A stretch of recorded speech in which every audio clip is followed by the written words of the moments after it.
What's going on, you guys? Welcome back to another episode of the Social Wealth Podcast. We have an outstanding guest today, Mr. Peter himself. Thanks for coming on, man. We're super excited to have you on. Glad to be on, man. Thanks for having me. I'm excited to share whatever I can with your audience. Yeah. This is going to be a really fantastic episode. Lots of gold nuggets, I'm sure. Really wanted to just, you embody what this podcast is all about, called social wealth. You've done some really cool things over the past several years, and would really just love to start out by giving the audience some general background of where you started, and then just kind of walk us through the journey of how you got to where you are today. And then I'm sure we'll have lots of good things to talk about along Yeah, that it's ride. funny. It's funny. I was on stage probably a month ago in Vegas in front of 1,200 realtors. Great event. And they shared my bio. And it was super odd, Michael. It hit me like, how in the world do I have this bio? How am I living this dream life that I always envisioned? I'm from a super small town of 6,000 people on the Oregon coast, like a retirement town. I didn't have really any role models. No one around me was making money. It's crazy. So I'm from a small town up in Oregon, and growing up, I knew I wanted to be successful. I thought I was going to be a baseball player, then a sports agent, and didn't obviously live that out. But I almost feel like it's for the better now because of the lifestyle I have. So fast forward, I always kind of felt judged growing up because of my ambitions, because I was so hyper, because I was out of the box thinker. And I feel like in school, you're placed in a little box and they almost make you feel bad for being yourself. So I'm 14, 15 years old. The story that I want to start with that kind of changed the entire direction of my life is my dad does construction. I used to help him, and my friends used to help him as well when we were 13, 14, 15, 16 years old. And I think I got paid $6 or $7 an hour. Beginning, I didn't get paid, but once I started hitting 15, 16, he started paying me. And I used to shovel sand, and I used to go and help him with roofs, do roofing and all these hard labor jobs. And I was just like, dude, I don't like doing this. I don't know if I'm lazy or I just didn't want to do it, but I didn't like doing it. And a summer came and I was dreading it so bad. So I was like, I got to figure out other ways to show that I can make some money. I was introduced to eBay, and people ask me how I found it out. I can't think of it for the life of me, how I even figured out eBay. But I stumbled upon eBay, and I just was studying buying and selling. And I collected Jordans at the time, and I got into Air Jordan shoes, and I started buying and selling. I'm shoveling sand with my dad and my friend. We're making $6 or $7 an hour. My friend works all day. I tell my dad after an hour or two, I'm like, Dad, I gotta go. I can't do this right now. I gotta go. And he's like, all right. He knew what I was doing. I go check my shoes. I had made $91 on a pair of Jordans that took me 15 minutes to put on. My friend had worked all day, and he made about $60, $65. He's sweating. He's tired. He's hungry. I had just paid $91 in 15 minutes, and he made $60 sweating his butt off for 8 hours. So I'm 15 and a half, and I'm just thinking, I almost felt like I cheated the system. Like I was like, what's going on here? How in the world did I get paid more than my friend who worked way more? So that's when the entrepreneur bug bit me. And my dad did say, he goes, you're starting to learn that you can get paid based off your brain and your intelligence, not your hands. So I give props to my dad for that. And from then on, man, I'm just like, I have to figure out a way to get paid off my value and my intelligence, not just my time and my hours, my sweat equity. So fast forward, I start an eBay business, and I'm continuing to grow it. I have my friends working for me. I'm buying in bulk. I'm drop shipping. It's pretty crazy. I'm making good money as like a 16, 17-year-old. I'm in my senior year. Every single person, my mom included, my friends' parents, everybody at school, teachers, you have to get a normal job. That's not going to last. You can't do that. So, and I felt wrong even listening to them. But when you're 17, 18, and you have every single person in your life, including all authority, parents who want what's best for you, like, you can't do that. You have to get a normal job. You have to start your way here, and you have to work your way up. And I said, I'm making more money than most people that do have jobs. It doesn't matter. It's not sustainable. So finally, against everybody, or really against myself and for everybody, I get a normal job. First job, I'm 17. I start valeting cars at a casino. And it's funny that you can valet cars at a casino, but you can't go in it. So I'm valeting cars, and I hate it, of course. And I'm like, dude, I could be making more money selling stuff on eBay. So I would still sell on the side. And I had an instance there where I'd work hard. There was a guy that's been there longer than me. I'll still remember his name was Matt. And he did bare minimum. He was probably 8-10 years ahead of me, probably 28, 29 years old. And he would do bare minimum, but he got paid more. So I'm at loss for words again. I'm working hard at this job. I get a letter written about me from one of the customers. Peter went extra mile. Great job. He's such a good employee. Nothing. I'm sitting in the valet booth. I'm adding up my paycheck. 705 times 40 hours a week times 4 weeks times 3 months in the summer. I look at that number. I have chills because it still go back to that moment. I'm looking at that number and I'm like, no matter what I do, no matter who I become, no matter how many books I read, no matter if I show up 5 hours early and stay 5 hours late, this is the money I'm making regardless. And it totally demotivated me. So I lasted for the summer and I quit. Now I'm going against people, and now I'm almost more mad. I'm like, you guys told me to get a normal job. I'm working my butt off and I'm making no money. And there's people older than me that have seniority, but they do bare minimum. This is weird. So I transfer high schools and I'm getting into sales. So from quitting the job to sales, I was just continuing to sell on eBay and side hustling. And I bought my own car. I had shoes. I had all kinds of stuff. And I still didn't feel like I was fitting in because I didn't have a normal job. It's so weird how society makes people feel weird for like going against the grain in a sense. So I get into sales, and that was my big break. So I get into sales and I'm like, oh my gosh, this is a job or career that's paying me based off my value and my hustle. This is exciting. So got into sales, worked my way up, did well, got into a leadership role and was able to run a sales team. That's when I kind of got hit in the face. And I said, wow, it's easy to motivate yourself. It's very hard to motivate other people. So studied the game, learned about sales, and worked my way up in that company. We did close to $20 million, and I was making $300,000-$400,000 a year. What were you selling? Cutco, like kitchen products and outdoor items and gardening tools and all that stuff. And it's a great product. I didn't know anything about it, but I just liked the idea of sales. And I remember getting my first $20,000 paycheck for a week, and I'm 22, 23. So it's exciting. And then I remember all of these instances, and I share this because it's important to stack up a lot of ammo. If you want to take a non-traditional route, you have to have a lot of ammo of why, because society will pull you back down to mediocrity very quickly. I remember all these people in my life, even some of my mom's friends, always complaining and bitching about their boss. There was an instance where my mom was inviting one of her friends to her wedding anniversary. She gave her a year in advance, all these things. It meant a lot to her. It was one of her best friends. Time comes, she can't make it. And she tells my mom's devastated. Why can't you make it? 2 things. Oh, I couldn't get time off and I don't have the money. This is a 45-year-old. I'm like, whoa, how do you not have the money? And how are you waiting for another human being to tell you that you can take time off? So that was just wild to me. So I knew right when I got into sales, I'm like, I'm never going to get a normal job ever again. And there was a lot of times where I was going to quit. I was close to quitting, but I always had all those reasons stacked up. So I wanted to learn more about business. So I go to business school at U of O, thinking I was going to learn about business. I didn't. So I dropped out just because I just didn't feel like, I felt like there was so much textbook and not enough real world experience. And I find out later, none of the professors actually ran businesses. So I'm not dissing school. I'm just dealing in reality. I didn't learn anything. So I dropped out. So now, Michael, fast forward, now I have the same feeling I had when I was trying to get away from my normal job. Now society makes me feel bad for dropping out. So it's almost like half my life, society's making me feel bad for doing things that no one else really has the balls to do. Drop out. I get out of direct sales, and here's why. Yes, I was making almost $400K a year. It was exciting. It was fun, but my magnitude of mission was growing, and I hired $1 million mentor. And this is a lot of stuff in between we can talk about.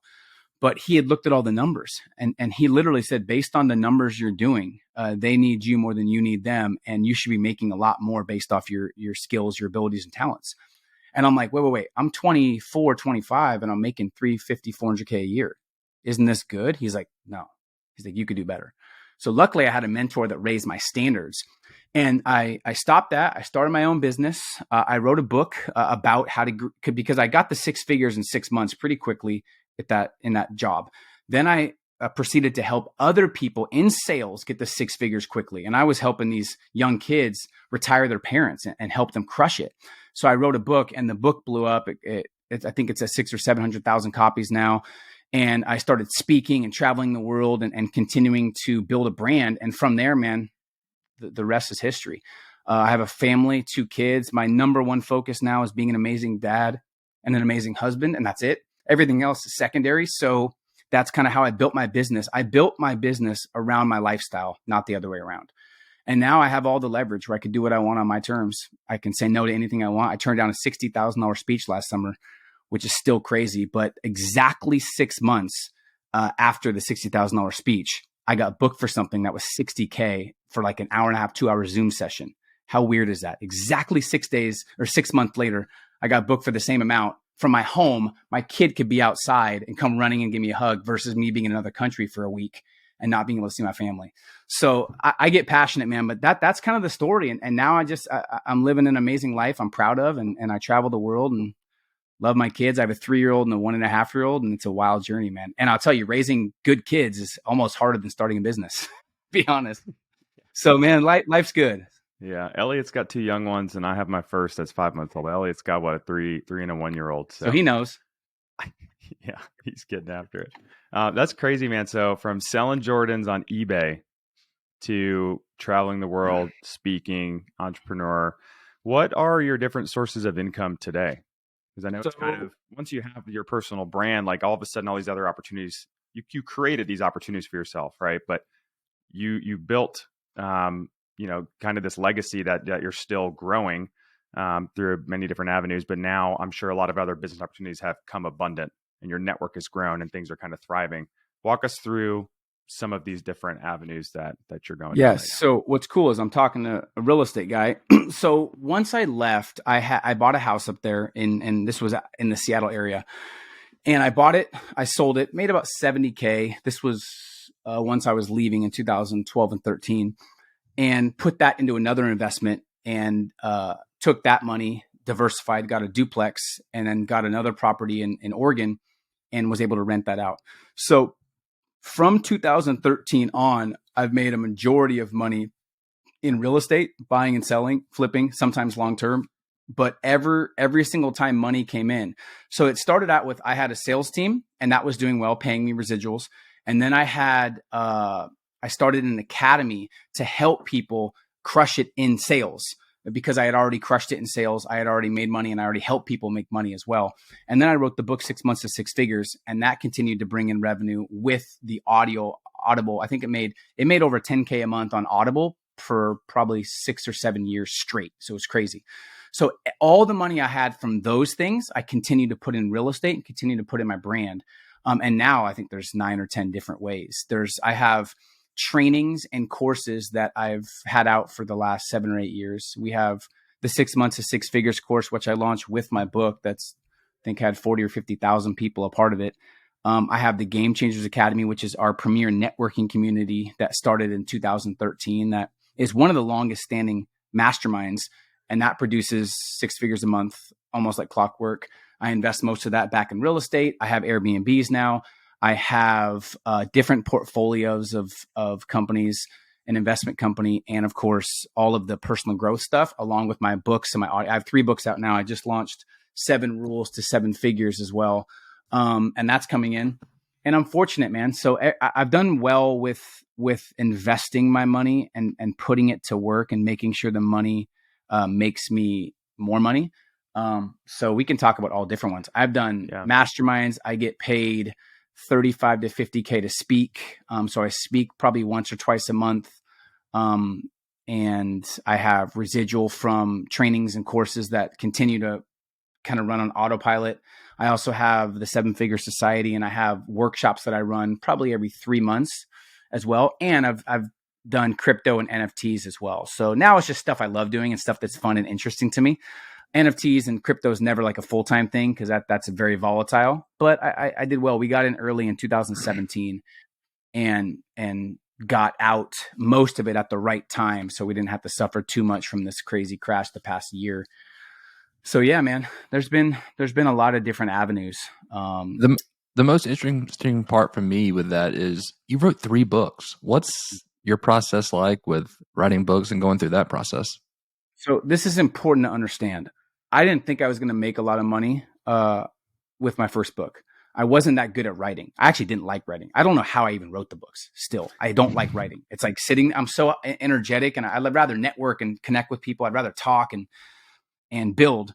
But sitting there writing is hard. But when I came out of sales and I had made the transition and I had done so well there, we broke almost every company record. I was doing really well, and I found my niche. The 6 months, I actually made from dead broke to 6 figures in 5 months, but that doesn't sound right in the book. It's 6 months to 6 figures sounds way better. So for like 6 months, I could not sleep. You can even ask my wife. It was a tough time because I'm like, I can help people. I have this gift. I just put in 6 years, like 5 or 6 years into this craft. I have a roadmap. I have a blueprint that can help people. It can help them escape the 9 to 5. It can help them make their first 6 figures. It is a system, but I didn't know how to get it out there. And me falling asleep at night and not having my content help people was driving me nuts. It was just driving me nuts that I knew I had all this knowledge and all this wisdom. I had a story to tell, and no one was benefiting from it, and no one was gaining any value, and no one was getting their life change. So I was like, I had to figure this out. So I had a friend that just wrote a book 6 months before. His book was doing really well. And I said, hey, man, tell me the process. And he's like, if you're serious, I'll help you with it. So I invested in like a training program. He helped me. And it took me eight or 9 months back and forth. I wasn't the same person. I had a headache. I was frustrated. I wasn't the same boyfriend to now she's my wife. But at the time, I was just like stressed out. But man, I sold myself on writing the book. So when I was sold on it, when you're sold on something, you don't waver. And so I visualized the people actually sharing with me how it changed their life, how they actually took the advice and built a business from it. Or I've had people now give me letters about them not committing suicide. So now it's been crazy. I think there's 6,000 reviews on Audible and 1,000 plus on Amazon. Now it's wild. So I felt like I had to do it, man. That's why I did it. I didn't know how to do it, but if you know why you're doing something, the how just kind of figures itself out. And for me, if we want to get into tactics, the ultimate hack in my entire life is my network. Ultimate hack. I used to bang my head against the wall every day trying to figure out what to do next. How do I start a business? How do I start an academy? How do I write a book? How do I start a course? And I would waste so many hours and so much energy and so much time trying to figure things out. When I built a network, when I paid for speed, it was like everything changed. So I didn't know how to write a book. I paid for someone to help me. And then I had my friend mentor me. I wrote a book in 8 months, and it's made me millions of dollars, just that book. So I didn't let not knowing how to do it stop me. It's like people in real estate. Oh, it's so confusing. I don't know how to do it. Then they're like, well, it's like no one that's crushing it at real estate knew how to do it till they figured it out. So that's why I wrote it. And then the second one, it's called The Entrepreneur's Blueprint to Massive Success. It's more of like a playbook that I took from my top best downloaded podcast. We started a podcast back in 14 and 15. And then the third book, this one I wrote because this is probably the one I'm most proud of that I feel like has the best tactics. I think you have it, Michael. Did I send it to you? So for me, it was because I finally reached 7 and 8 figures, and I was getting in these different circles. And I'd say 95% of the people that I was connecting with and people that I studied that were making millions had a horrible lifestyle, broken relationships, no health. They're stressed out. They have 1,000 employees. They have no freedom. And if you've built $100 million business, in my opinion, and you don't have a lifestyle you're proud of, you did it wrong. So everyone was asking me, how did you build a lifestyle, and how did you make this kind of transition and make great money and be able to invest and have freedom and travel the world and do what you want? And I didn't know at the time, but I figured out that it was these steps that I took. And it was all this process, all this investing in myself, trial and error, failure and failing and failing. to when I realized that there is a blueprint to building a 7 and 8 figure business on your terms. Now, was there a blueprint possible 35 years ago? Probably not. But now with technology and with everything that's out there, it's the best time in human history to start and build a business on your terms. It's wild to me. And it's the greatest transfer of wealth that's ever existed in mankind. So there's so much money transferring hands where there's no more excuses left for people. So I wanted to give them an actual blueprint to follow. So that's where that came from. I'll tell you this with 93% confidence, I probably will never write a book again. But there's like a small chance. But I really don't enjoy it at all. So writing's hard, man. I struggle to write an email, so let alone write a book. I mean, I know, but it's tough. Weird though when you have this deep desire of like knowing you can help people, and you almost feel like what you're doing became easy because you've done it so much, and you see so many people struggling. You have this weird fight, like, dude, I have to help them. Yeah. You know what I mean? Yeah, so that's kind of where sure. it came from.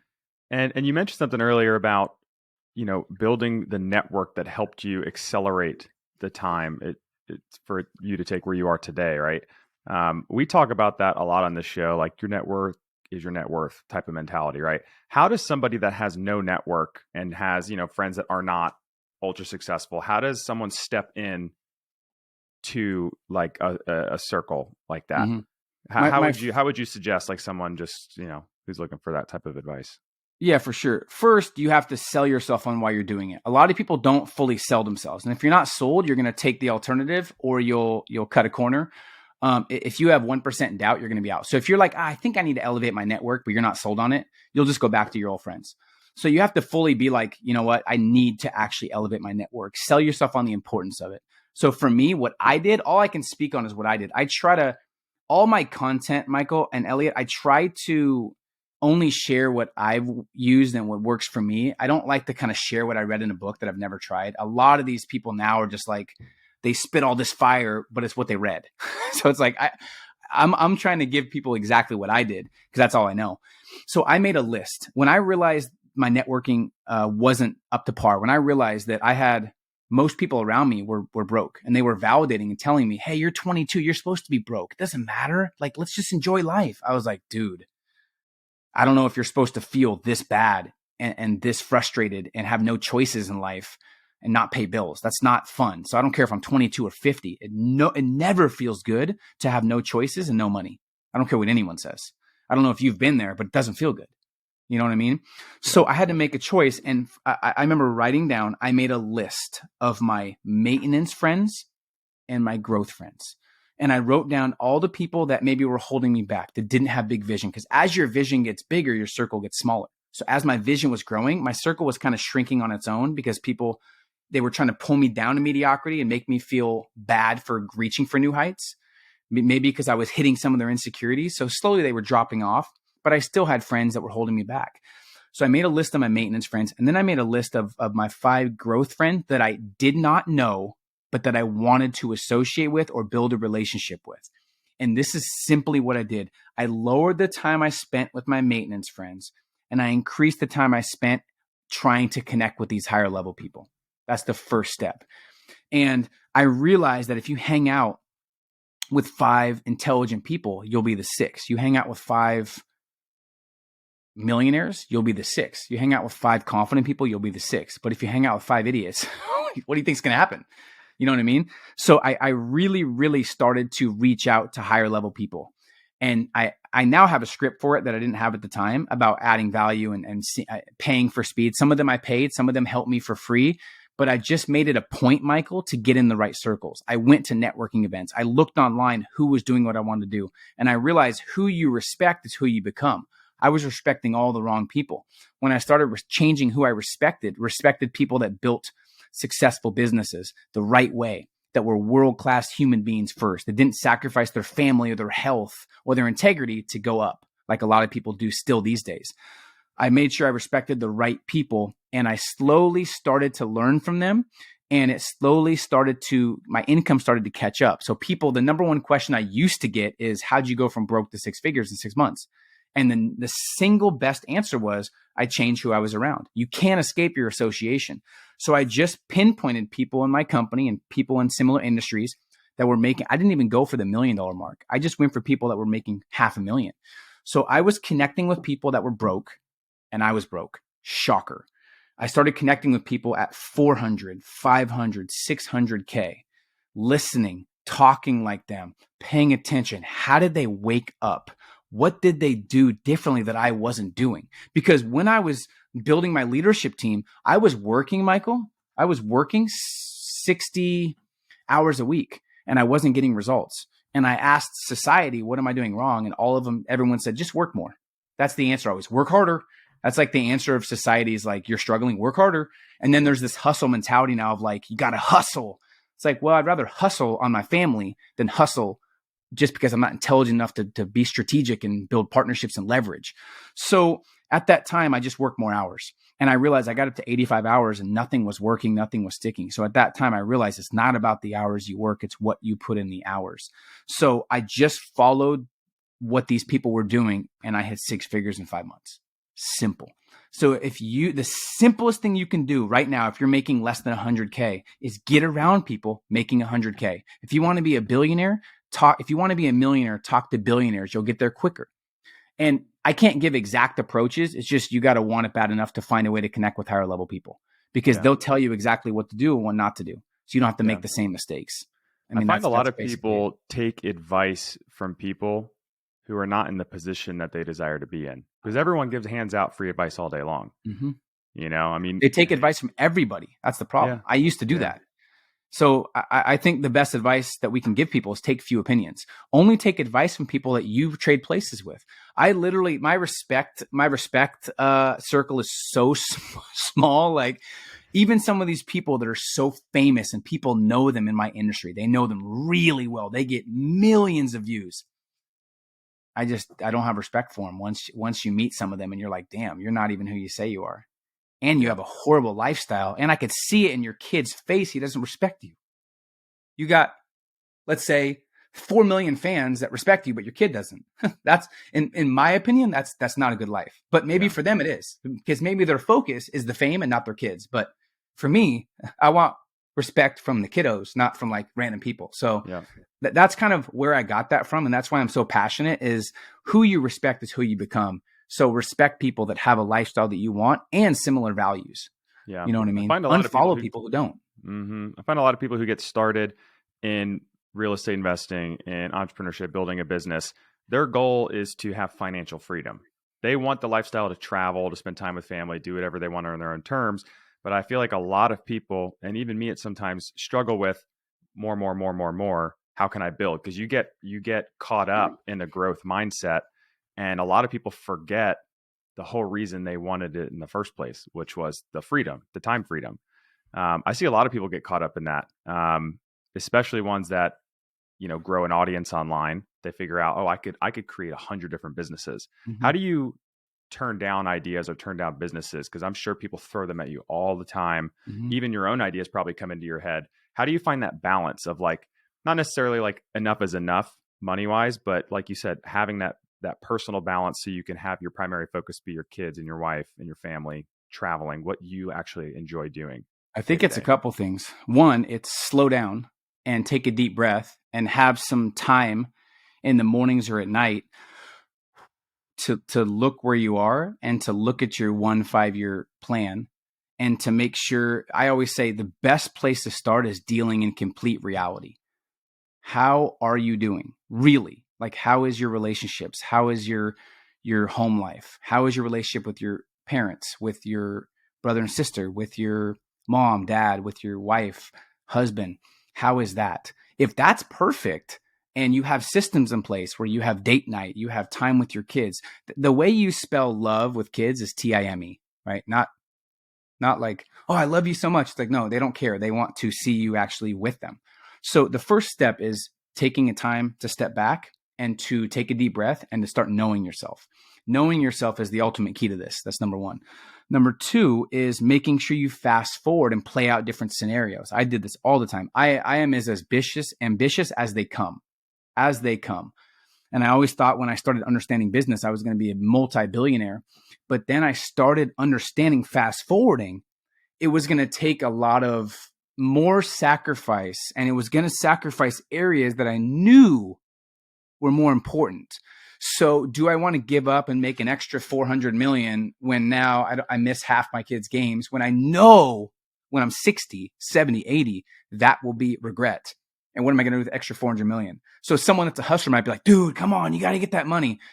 It's like, if my lifestyle is taken care of, I have zero worries and I can fly private or fly first class and get whatever I want in life. If I have that kind of money now, I'm good. But the ultimate motivation for human beings is progress. So there has to be progress along the way. So that's the second thing, is fast forward multiple scenarios and see where you are. And I think that's huge. Number 3 is you actually can build quick without your time. And it's leveraging either your money to work for you or leveraging a team and building a team or doing partnerships. So I've been able to make millions the past couple months and in the past couple years without attaching my time to it, just my expertise and my leverage. So that's how you do it. You use your ambition to connect with the right people. And you don't say, how can I do this? Almost every single thing that comes across my desk, Michael, it's like, who can I get to do this? Who can I connect with? Who can I hire? Who can I train? Who can I develop? So the next step in life is development of people. I have such an exceptional team now where they protect my time because they know my priorities are on point. Another thing is it gets harder and harder to control the ambitions and control the urge to make more money, which I encourage everyone to make as much money as you can. I love money. Money is amazing, dude. I love money. I respect money, and I will always make money for the simple fact that I know what it can do for our family.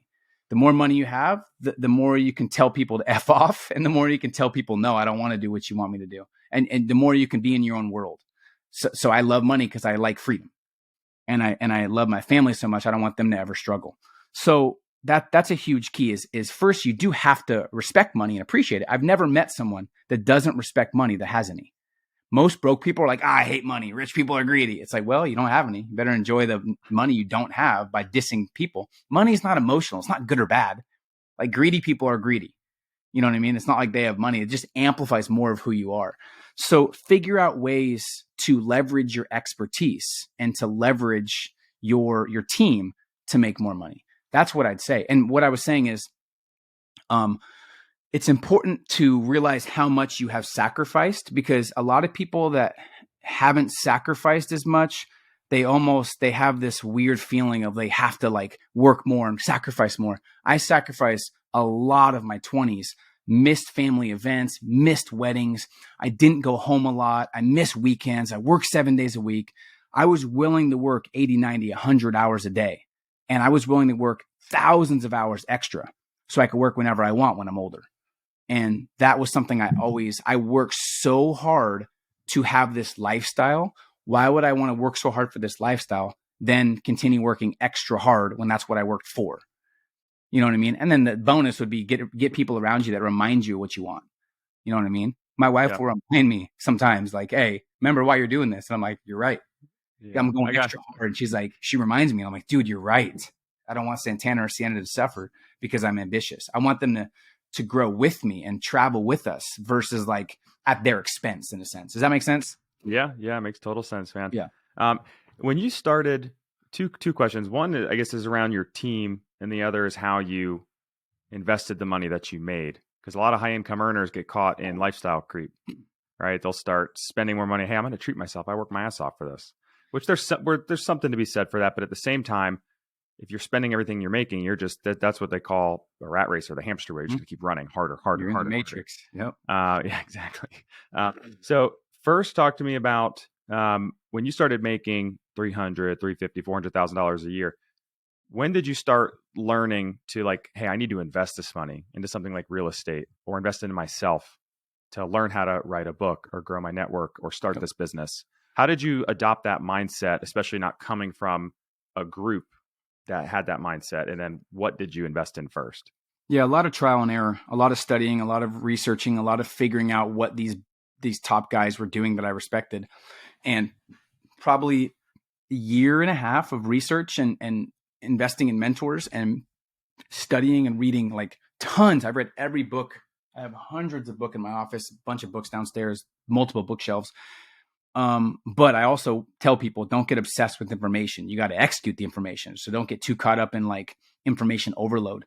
So for me, I figured out the formula now that I use. It's funny. You don't know you're using formulas like when you're becoming successful, but when you look back, you're like, oh, I did these 3 or 4 things.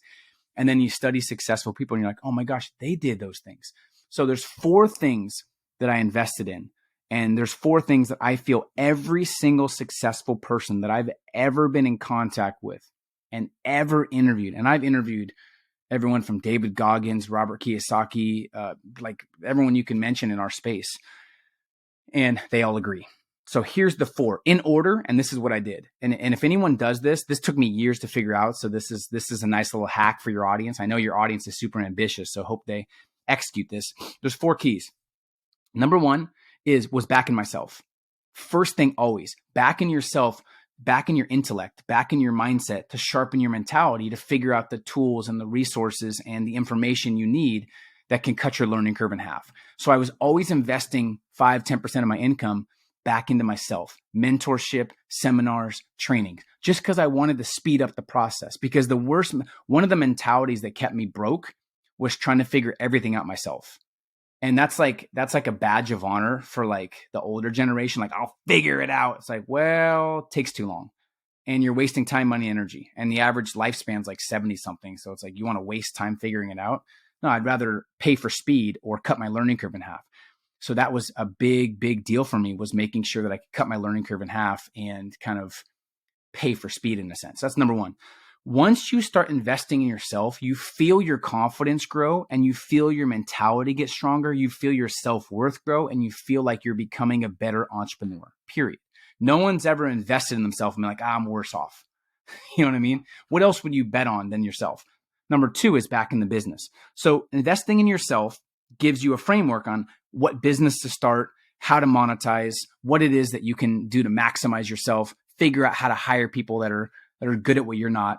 And then 2 is back in the business, marketing, branding, advertising, team, personnel, ads, whatever it is. Number 2 is investing back in my business. So I invested back in training to write my book, figuring out ways to start my academy, to market the academy, to bring in the guest speakers. That's the second thing. If you do the first 2 right, you start to bring in massive money. It's guaranteed. If you're investing in yourself with the right programs and the right trainings, and then you take that and then you invest back into your business to grow it, that's the ultimate combination. Number 3 is assets that make money work for me. So once I invested in myself and my business, I started printing money in a sense. Money kept coming in. I would invest almost all of it into assets that make money work for me. Real estate, rentals, duplexes, fourplexes. Because my mom and dad had rentals that were all long-term, it was all long-term because that's kind of only thing I knew. I didn't do a lot of flipping and stuff like that. It was just long-term. Getting renters in there, they're paying the mortgage, and I'm leveraging the bank's money, right? Which a lot of people have done that, but I started early. So that's the third, assets. And it's rinse and repeat. Invest in yourself, invest in your business, assets. Keep doing it. The 4th thing that I realized that really helped me, took me a long time to figure out, was investing in memorable and meaningful experiences with people you care about. I didn't do that for a long time, but it just rejuvenates you. Imagine flying your family to Fiji, all expenses paid, or flying your family to Hawaii, or going to Dubai or Australia, or even something local, going to Aspen or Colorado for a ski trip and taking your family first class. There's never been a trip that I've went on when I've had this type of lifestyle. I used to hate vacations when I was starting out because I used to get stressed going back to work. So I always resented vacations because I didn't even enjoy the vacation because I'm like, I got to go back and do this stupid thing I hate doing. So I started enjoying vacations again because my life was kind of becoming something I didn't want to escape from, which is great. So when you invest in experiences that are meaningful, it motivates you at a whole different level. I don't know about you, Michael, but when you go on a trip with your family, you're not going to be like, man, I got to chill out and make less money. You're like, I got to do even more for my family to do more of these trips. Would you agree? Oh yeah, I mean that's what it's all for, right? If do what you love. I love traveling. My wife and I, our goal was her goal ultimately was to be to as many countries visited as her age. Amazing. She's almost kept that up. She's at like 20 27 or 28 countries. She's about to be 30 this year. She gave me the travel bug when we first met 7 or 8 years ago. When we quit our jobs to pursue real estate and kind of start some businesses full time, we traveled in a camper van for a year, 6 months straight off grid completely, just like hiking. And it was explored the US, which is, if you guys haven't ever explored the US, most people just want to go international, which, hey, I recommend to experience different cultures. But the United States has so many different landscapes and even like microcultures across the states. And it's amazing. So yeah, man, those experiences we'll never, ever forget. And you're right. It does rejuvenate you. And it just kind of keeps you going. But go ahead. Yeah, no, go ahead. No, I was going to shift. Go. Oh, I was going to say, sometimes people will shift the order and it's a problem. Sometimes you see like these spiritual entrepreneurs are like, go on trips. I'm like, well, you probably got to do the first 3 first. If you have no money and you're just maximizing trips, it's like, don't validate your brokenness. You know what I mean? You have to have a system to make the money to go on the trips. Yes, you can like sleep in a tree and you know what I mean? Cook pine cones, but that's not sustainable. You know what I mean? Yeah, so the order is important in a sense, because if you do them out of order, it gets tricky. A lot of times people want to sometimes start without making money, and you want to build a business that kind of creates the income in a sense. that's my experience, and that's worked really well. So those are the 4 things that everybody should invest in eventually. Yeah, I love that. And something I did not invest in myself soon enough. And I regret it so much. That's why I tell everyone who's like, oh man, how do I build a following on social media? How do I build this business, a coaching business? How do I invest? It's like, I was always under the impression that, hey, I'll just take the time to figure out myself. I was the same way. Why spend $1,000, $10,000, $100,000 on someone else when you could just figure it out yourself? I'm like, you're right. I could figure it out myself now, but why don't I spend the money and accelerate the time it takes me to get there? And I'll probably 10x that investment in a year. And now I'm like throwing money from my business or myself at ways I can improve myself or the business. And I'm like kicking myself for not doing that sooner. That's a lot of people. It's not people will spend $40K on college, $50K, $60K, but they won't spend it on themselves. It's really a weird thing. That blows my mind. Blows my mind. It's really odd. Plus $1,000 on 4-year tuition, plus another maybe graduate school or master's, but they won't spend $5,000 on a from somebody who's doing exactly what they want to do. It's weird, man. It's a society norm. But I have this philosophy. It makes sense. If it's most of society is broke and stressed, and it makes sense. If you follow society norms, what do you expect to happen? Most of society's broke and stressed. They don't have the money to come up with $1,000 for emergency if they had to in a month. I think 87% of people have no passion at what they do. You spend 90,000 hours in your life working. So most people in society spend majority of their life with no passion, hating what they do. Then they're like, yeah, I still don't want to spend money on myself. It feels dumb looking back, because I was the same way. I was like, I'm going to figure everything out. I didn't want to spend money. What else would you invest in? Think about it. Besides yourself, people will buy clothes, cars. They'll watch other grown men. They'll do sporting events, but they won't bet on themselves. It's super weird to me. And now I'm realizing more people are starting to invest in themselves. We have a lot of young, successful people in our academy that have paid a good amount of money to be in, whether it's our 7-figure society, the academy, they pay good money. And they realize, oh my gosh, now I see why I'm investing in myself. These 3 things that you learned helped me make $42K last month when I was just making $5K. It makes sense. You spend $5K to make 20. But people, it's not something normal that people think about. I say, if you think personal growth is expensive, try mediocrity, try regret. It's way more expensive. Yeah. It's weird that it's normal, right, to work, maybe invest in an IRA or a 401k, and that is your sole source of freedom, is work until you're 65 or 70 years old. And hey, you'll have fun then, right? But in the meantime, just be miserable. I think it goes back to the average age is 78. So you work your entire life, and then you have 13 years to enjoy. And most people, when they retire, they don't have energy because they never had passion. So they're stressed out and they're sick. Yeah. Because more money, or they're capped per month. They're like, well, I might as well keep working because I don't have enough income to actually do what I want to do. I think it goes back to the generation that... I feel like it's very important what we do. It's very the generation that raised us. To educate people on that they can change. You can rip up your script. You can wake up, make a decision to have an open canvas and start investing in yourself and grow a business. It's never been more possible. I Yeah. wouldn't even say 15 years ago was possible. Maybe a little bit, but now it's like you have every resource at your fingertips on your phone. You know what I mean? Yeah. Yeah. There's no reason not to bet on yourself and give something a try.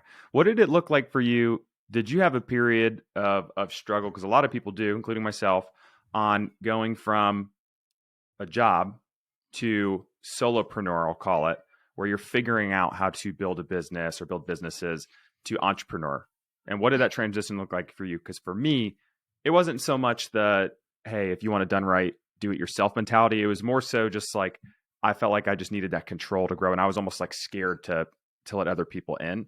But ever since I have, businesses like 10x, but a lot of people struggle with that. Did you have a period of struggle or any regrets or mistakes that you made during that transition? Yeah, not regrets, because I just feel like everything I've gone through, I've been asked this question, everything I've gone through has kind of shaped me and built my business the right way. And I've taken previous experiences and invested them into my future success. I had the growing pains, but I valued freedom so much. And I had like 11 or 12 employees when I was building my sales business. I had receptionists, I had campus relation managers, I had assistant managers, I had employees, and I had a huge sales team. And it was taking a toll because they always needed me, and it was just like never ending problems. And I was dealing with all of that. So I had this like false belief that you can't build a business with a lot of people and still have peace of mind. I thought you had to like be by yourself. I didn't want to deal with anybody for a while. And that was my biggest mistake. I was trying to be a solopreneur too long. And what happens is you have your strengths and gifts. I was executing those, but I was also doing 4 other things that I wasn't good at. And when you start doing things you're not good at to either save money or because you don't think people can do them as good as you, you start resenting the things you're good at. And then you validate being an entrepreneur, and then you go back to your job. That's most people. Yeah. So you have to stick with your area of genius. And that ultimate hack in becoming an entrepreneur and building a business is finding people who absolutely love the things that you don't like doing and pay them well. And you're going to grow your business. Hire slow, fire fast. A lot of people hire fast and fire slow. Hire slow, fire fast. How do you train? You just find the right people. You don't need to train a lot if you find A players. Right. We're A players, probably working for other companies, because if they were A players, they're probably employed. So go headhunt, go find good people from other companies and give them better benefits, better opportunities, better money, build a better vision. I don't know. But that was a mistake of mine. I didn't build quick enough. I tried to do everything myself, and it just bit me because I was like stressed out. I had no peace of mind. And my rule now, Michael, is like, if they can do it 80% as good as me, do it. You know what I mean? That's my rule. It's like 80% do it. Like you'll figure it out. And I help them. And there's a process for it, like giving people expectations and accountability and feedback. There's a process to building a team. That's obviously a whole new call. But when you do it the right way and you learn how to build people up and develop people, it's fun. It really is fun. And then just having systems in place that allow you to make sure things are on track, make sure your priorities stay on lock, make sure you still have a little peace of mind. You still have family time. You are still growing. You're not sacrificing more important areas long term. And just have that systemization for growth in place, and you're good. It's just most people like could put the business on autopilot, or they take time off too quick when the systems aren't in place, or they don't treat their employees right. And I've done all these things, and they wonder why their business isn't where they want it. Your business is a reflection of you. If it's crushing it, so are you. If it's not, you're not. And that was a hard truth I had to face when someone said, your business is a reflection of you. And at this point, my business was failing. So I'm like, damn. So am I a failure? And it's like, you're not a failure, but your actions and your business knowledge is not where it should be yet. So so if that answers your question, I did have those periods, but I don't regret any of it because I learned. Yeah, for sure. As we're getting close to wrapping up here, what do you think are some of the biggest opportunities for people today, and like where should they start? For example, building a personal brand. Does it have to start on social media? Should it start? What platform? Like any advice for someone who's like just looking for that initial first step? Yeah. First, understanding what business is. Okay. The purpose of business And I paid in 2012, I paid 10 grand to go to a business mastery private event with Tony Robbins. And this is all they talked about. So you don't have to go to the event. It's 10K to learn this, but it's a good starting point. The entire purpose of business, the entire purpose is to create raving fans. That's it. Create raving fans. The people who have the most raving fans have the best and biggest businesses, and they have raving fans that tell other people about their business. There's followers, there's supporters, there's believers. You can't build a business with those people. So if you have followers on Instagram, that's great. You might share a piece of inspiring content. I have a lot of people that reach out that have millions of followers, Michael, but they're making $0 because they have a bunch of followers. The followers love them, but they're not raving fans. So to get someone from a follower to a supporter to a believer to a real raving fan, you actually have to get people a real result, or you have to shift their emotional state, or you have to help them accomplish something, physical or tactical. He lost 5 pounds because of you. He quit his job and made his first 5K. He got rid of a toxic relationship and built a network. He did this. She did this.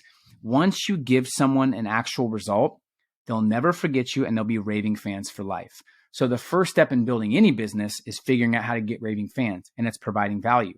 You want to simplify the step to make money online. And I will tell you, if you want to make money online, if you want to make money and build a lifestyle on your terms, you have to get clarity on why you want to do it. You have to stack up a ton of reasons. Then you have to get around the right people who can help you get there quicker. So the key to making money online is putting free content online. Doesn't matter what platform. TikTok's great. IG's great. I don't like Facebook as much anymore. I feel like they're doing sketchy stuff. Twitter's Twitter, right? Wherever there's people that can get value is where you should be. YouTube's great too, but I would stick to 1 or 2 and go all in on those. Then you can eventually streamline to multiple, but give out your best content for free. That's number one. When you give out your best content for free, it forces you to create better and more impactful content, and it forces you to get better anyway. So it's a win-win, and it builds your tribe because you're giving better content than most charge thousands for. I built my business being prideful and excited about giving better free content than most pay thousands for. Second is asking your audience what they want. What does your audience want? Ask them. Your customers are marketing geniuses. The likelihood of the marketplace responding because you think people want something is obsolete. Ask them. And then 3 is just deliver on that. People will be banging down your door and wanting to pay you money if you deliver on what they want. And that's it. I mean, people like to complicate it. That's really it. And I think the biggest issue I've seen, I just did a story on this on my IG. People are so obsessed, Michael, with selling like their expertise and selling their knowledge and wisdom, like bragging about themselves. I'm this. Or if they don't have a lot of expertise, they feel like they can't promote anything, instead of selling the solution or desire to the customer's outcome or problem. Why are all these kids making a ton of money? Because they're not trying to sell themselves. They're trying to sell the solution to the problem. And then they're giving value for free and then telling people, hey, let me work your Instagram. Let me create these reels for you. Let me edit your content. Let me get you access to these influencers. Let me build up your customer base. Let me do it for free for 30 days. If you see the results, I've worked with these 5 people. If you see the results, you could pay me or not. They don't say like, hey, here's all my experience. I'm 19 years old. I'm doing this. I did all these things. No one cares if you can get someone results. So the key is getting really good.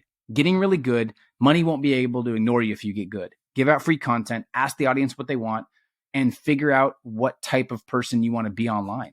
Figure out exactly who you are. Are you the no BS type? Are you the quiet operational type? Are you the storyteller? Are you like the Gary V type? Are you the Patrick Bet-David type? Are you like Michael? Are you more like me? You got to figure that out, figure out your personality, and then just give up the need to be liked and put your stuff out there, and you'll be surprised at what happens. It's all about providing value. You probably get 99% of your customers, Michael, because they got value from you. Same with me. People are just trying to ask for stuff before providing value. They're trying to build $1 million business with zero value. Yeah, you got the value first approach for 100%. Sure. Audience expansion before profit maximization. That's the key. If you focus on that, and you have to be willing to not make money for 6 months or a year, and people just aren't willing to do that. So that's what I'd say about building a brand, man. Just be the worst thing you could be is boring. Just be polarizing. Yeah. Say things that might offend some people, but tighten your niche with your real audience even more. Yeah, because those people aren't going to ever buy from you anyway. So you 100%. Might as well bring those people closer that trust you. 100%. And just know who you are and what you want. Like knowing yourself is a key. I went on a spree, and I'll end with this so you can ask any other questions, but I think it was 2019 or 20. I studied the least I ever studied. I read like one book. I studied one podcast. I had one mentor. I consumed the least amount of content I've ever consumed, but I got to know myself at the deepest possible level, my strengths, who I was, who I wasn't, who I needed. And it was my best year ever. So it's not about the quantity of information you consume.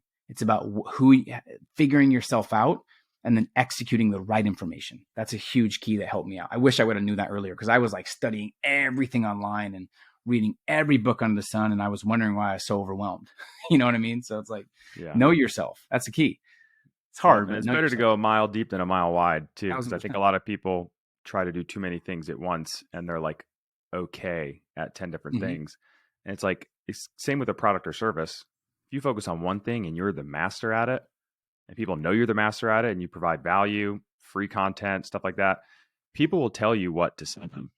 100%. It took me a year and a half before I made a penny online. And at first I didn't even know why I was putting out content in the first place. I just thought I was learning things and executing on things that other people might find valuable. And I was doing free coaching until someone told me, like, can I buy this from you? And I said, I don't sell that. And that happened enough times where I was like, oh, okay, I guess I have something that I can sell someone. But they told me what they wanted first. I see a lot of people that, they start selling stuff day one. They start doing something before they give value. And they wonder why people have either no trust in them or they don't have sales. That'll catch up to you for sure. 100%. And I see it too much now. And it's like, it doesn't work. You have to provide value first. And I was the same way. I spent a year plus just giving value. Then it was so easy. I was wondering, like, one of the courses sold 45,000 people have gone through the course. And someone could be like, oh my gosh, but if you add value to 100,000 people for a year and a half, or your audience builds, then you're like, hey, based on what you guys told me, I have something that I want to share with you guys that you might like. People just jump all over it, but it's the right process. Love it. 2 more things before we go here. What's next for you, Peter? What are you focused on in the next couple of years? Yeah, really, I get that question a lot, and it's just doing more of what I'm doing. I've been so strategic. It's probably building out my team a little deeper, finding a couple more amazing people to help share the vision, but it's continuing to build my portfolio real estate wise. It's getting more Airbnbs. It's building a deeper and more meaningful and more impactful relationship with my kids and my wife. It's traveling more. It's having more amazing experiences. It's making sure I can over deliver to my customers at an even higher level for all of my programs and all of our events. And that's it. So there's nothing crazy like that I'm adding. It's just doing more of what I'm doing at a higher level. I'm amplifying what I'm doing because I've spent so much time on the vision and on the business that it's just things are where they should be, just amplifying them in a sense. Love it. And so we got the books, guys, definitely go check those out. Tons of golden nuggets in there. Where is the best place for people to get in touch with you, your community, look at different things that you offer, free, paid for wise? Where's the best place to get a hold of that information?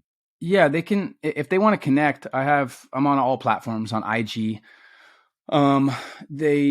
They can go to peterjvoogd.com, which kind of shares certain things that I'm doing as well. But yeah, nothing really to sell. I hope they got value. They can check me out. I'd love to get a follow. And if you have any questions, you could say you're from this podcast and I can answer them for you as well. They can check out the academy at gamechangersmovement.com. I do have something that I might send you that would be super valuable that we put together. I don't know when this is going live, but if they go to peterjvoogd.com/free, I did a blueprint of the 20 best, most lucrative and proven business ideas of the next 12 to 24 months, like some AI stuff in there. But we did a lot of research and people have been asking me all the time, like, what business should I start? And I had a list from a year or two ago and it's changed based on the economy. So it's pretty relevant. So it's being worked on now. So if this podcast goes live this second, they won't have it, but I don't know when it's going live. It'll be a few weeks for cool. Sure. Before it'll be ready. So by then it'll be ready. So if you're so for your this, audience, there's nothing to sell in the end. It's just a really cool, like a playbook for how to make your first 100K with different industries. So hope they enjoy that. Yeah. Yeah, man. Well, thanks so much for coming on. huge pleasure to have you. Keep doing what you're doing, inspiring tons of people, inspiring people like me. So I appreciate you, man. And I love that you're a family man too. So go enjoy those kiddos, enjoy time with your wife, and we'll talk to you soon. Thanks, brother. I appreciate you as well.